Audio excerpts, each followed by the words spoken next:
between these two guys. And of course it is going to be in the top right, spawning as the red Zerg player. It is none other than TSL.Hyun! I thought I drew that one out there. You were expecting the manly voice. Now I'm so excited to see what you're going to do for each other. It's changing. It is. And in the bottom left, we have the best, the only, the one, the Terran. Wow. The Terran? Really? Not his name? It is Sting. No, there you go.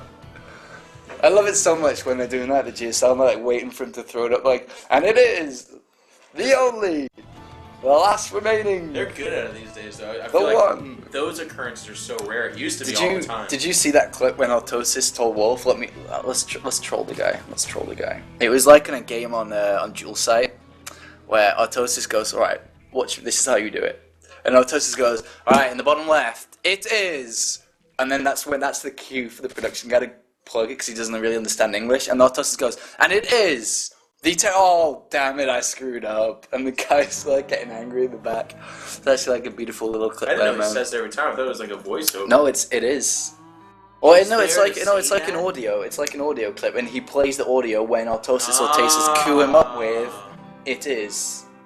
So okay, yeah, that was beautiful, man. Yeah. Well, that makes it weird then, because so a guy pushes a button to make that sound, but there's so many it's times recorded. where like they do "it is," and then there's a freaking 20-second pause. Yeah, that's right, man. All right, so on Daybreak here, we are of course gonna be having a hatchery first come down by Hyun, and we are gonna have Sting play a gasless style here, one barracks into an expansion, pretty much standard nowadays. Semler's just trolling us. Semler's trolling us, thinking he could, wishing he could be as famous as we will, but he never will be. Never. Never ever, never ever What do you ever. gotta say to that? Not being a bitch at all.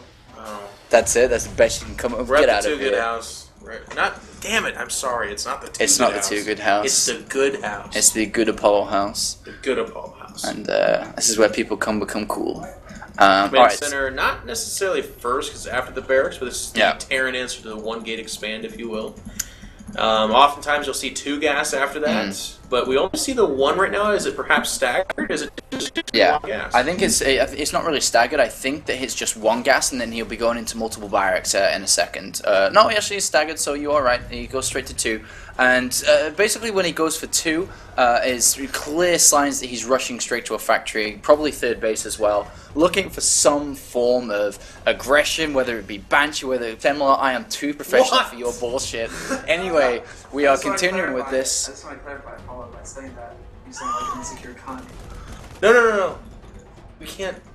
Would you stop cursing? You're actually going to be banned from Team Liquid. Man. We don't. Alright, Team Liquid, any people watching this, all the people... We apologize. We apologize and then blame everything on Semler the Riot. You can abuse him, you can get him banned from Team Liquid. Hotbit is listening.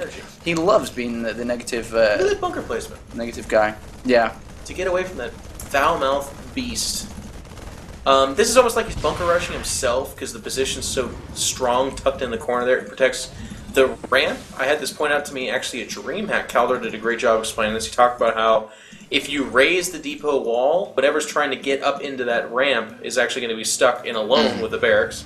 But also, I mean, well, not the barracks, excuse me, the bunker, but the bunker's a little bit off the mineral line, so to a lesser extent it protects the mineral line, but of course you drag your SPs towards that direction, and it becomes a very strong fortified position. And then when you throw, supply depots in front of it too, that's actually really nice. And we are going to have a reactor, well actually double factory coming down here, so we are going to have reactor Heinz initially. This could be straight to a tank, it could be for Blue Flame. I think Blue Flame's pretty smart here. A lot of Zerg players are skipping up on actually double Rector here, so we're going to have a lot of Heinz come out. But what I was saying is a lot of Zerg players do skip up on a Roach Warren. For example, we're still gasless, Zerg players are in the stage where they are only relying on Queens to defend. And that usually defends pretty much every attack Terran throws at you, like all the time, no matter what it is. But this one may catch his opponent off guard. There's no speed, there's no backup to these Queens, and there's only 3 out there so far. So this actually could be pretty smart. He has the hatchery in a nice it's true, city location, so we'll have to see how he works with that. The initial Hellions are coming across here, and it is just 2, which does not tip off the Zerg at all. I mean, beyond it being a reactor. The fact that it's a double reactor will be revealed when something like 8 or 10 Hellions all of a sudden show up at a weird time. But right now we're not seeing much of a reaction from the Zerg, except for that he did take all 4 of his gases simultaneously at a roughly 57 supply. Almost like a ZVP, but it's minus the 3rd base. Not necessarily hatchery. And there's that SimCity. We talked about that. Yeah, and there it is. That's actually really smart to do that. Considering he has no vision whatsoever, it could be anything right now, but he does know that Hellions are out. That's one thing that has been displayed to him. So smart little wall off here. And he will be able to upgrade across the board here very shortly with 4 gases. But right now, Sting is hiding Hellions inside his main. He's got 4 hiding. And he's about to really hit the surprise button here. But if it doesn't work, he is so far behind. So far behind in terms of tech, in terms of economy, everything here. Well, he's got a chance because SimCity's good, but you need spine crawlers to make that effective. Now, of course, the second he sees all those Hellions, he will make the spine crawlers. Yeah, I mean, Queens are nice, but I'll tell you what, I think he's going to have 20 Hellions just show up.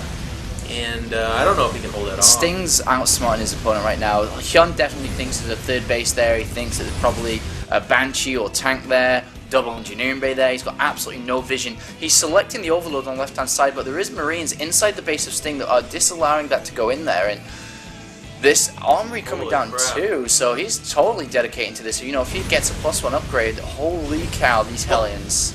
He waits till +1 upgrade for God's sakes, to be crazy. He's actually waited so long as it is, but here it goes. It is going to get sprung. Let's check this vision of the Zerg. Is he going to see this incoming? Yes! The Overlord spots a frickin' boatload of Hellions coming over here, but will he react fast enough? Banelings are being made. No spine crawlers and just Queens. This is going to have to be the hold for the series. Oh, is he going to be able to hold it though? That's the true test here. Banelings are getting morphed in. Oh, they're lined up. Oh. I don't even know what that was. I think that was Semler. Yeah, that was pretty soon. The Hellions are doing a great job cleaning up the Banelings. Queens. They do good damage, but man, that's so many Hellions. Yeah, and if one set of Banelings connects, which is why he's morphing more, it's over for Sting here, because they will just detonate everything. But Sting is controlling so well with reinforcements waypointed over there, double armory coming down, so he will be going into fully mech from this. And that's smart considering that he'd have to tech switch completely over. The Banelings do try to detonate, they get a good amount down. These Queens, good God, are Queens defending absolutely everything here. And, you know, Zerg players are frustrated. But no, use the Queen for everything. Yeah, and that's it for the Banelings, so it's just going to be Queens. He's getting good lined up on the Queens. No micro there from the Queens. They do go down when they take all that damage. 50 Lings coming. And once again, the Hellions going to be chased off, but there's a surround there, and that's a big deal because these Hellions are strong in numbers. As they get kind of thinned out, that's when they become a lot weaker. And I think actually the Hellions are taking too much damage, and the Queens behind us that we see being produced continuously are buying the Zerg time. And if you look behind this, the Terran player doesn't have his gases at his natural while upgrading mech, which is really weird to me, because how can he possibly hope to afford all that? Yeah, I mean, he has to take him shortly now. I mean, he's got a 3rd command center on the way too, but these Hellions are still going at it, but the amount of production available to Hyun with building speed now, goodbye Hellions. Yep. There you go. Oh crap, okay, goodbye. But that's the advantage of having an early 3rd macro hatch instead of 4 Queens. I think that's so smart. People are always like, well, if you go 4 Queens, and, you know, no. If you cut 1 Queen out and just take a 150 hit to your economy, then you have a macro hatch. And he was building 13 drones basically as that was coming across the map. But because of the amount of lava he had, he was so able to just switch over. And that's beautiful.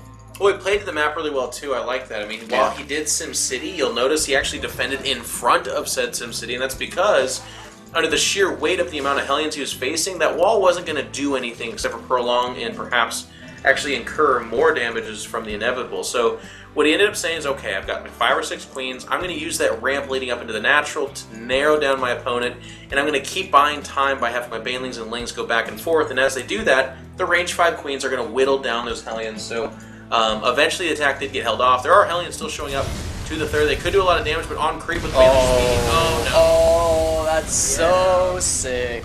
Oh, god damn it. I'm like, I've played Zerg as my main, but I play random, and I have played so much Terran versus Zerg, and I'm out of it, man. I actually have no answer for the matchup. I lose every single game against Zerg players, and it is a little bit frustrating to watch this. I'm sure Terran players are feeling the same, but right now, you know, Sting is 1-0 up. That's something we have to consider in this game. He did beat Hyun in the last game, but he is behind in this game. We have Ventral Sacs being upgraded, complete tech switch over to Roaches and the missile attacks, of course, playing against Mech, and he's actually going to start to abuse his opponent by dropping roaches in his main. There's no turrets, there's no defense, there's nothing covering the main. Even though he's going to be very strong with a Hellion Hellion, God, that'd be an interesting combination. Hellion Thor together at this front, he's going to be very weak at the back here, and well, Hyun does have a lead, quite a big one. Yeah, I mean, if you look at that third, actually, it's quite light in drones, so I guess there's some kind of weird connection from the Hellion. 58. Yeah, he's and he's only lost for one drone. Oh, that's... He just hasn't built drones towards that third base. He's starting to do it now, but with 8 overlords in the making, I guess he just doesn't want to sit back and let his opponent take a third base easy. He'd He doesn't want to let that. I guess. Yeah. Now there's the heavy mech, but it is just one tank and 2 Thors, and that means these roaches are going to trade cost effectively. Getting the tank, now whittling down. There's a big surrounder from the Zerglings, and the Thors are so important to this composition. The Hellions will clean up those Lings, but without a Thor to kind of anchor the army, he's eventually going to get whittled down by those roaches. There's no bunkers, the third's been disrupted. I really think Sting, as Artosis would say, is not long for this world. He is not long for this world, and very interesting choice to go Thors in the first place, to be honest. I know they're pretty decent versus roaches, but I'm wondering why he didn't go tanks early on. I guess he was a little bit scared of just being overrun. Because tanks do get overrun a lot at this stage of the game, but I don't think these overlords have overload speed. I'm trying to look for overlords. They have load on them, yeah. If you look at the... They have overload speed? Oh, speed? Yeah. I don't know. I'm not sure. Let me look at hatchery. Oh, yeah, it does. Okay, it does. Yeah, they do. So they do. So he can drop at any point in the game. But look at the amount of units being made. He's at 63 drones, 40 roaches on the board, and he's just going to come crushing down. There's no siege mode, unfortunately.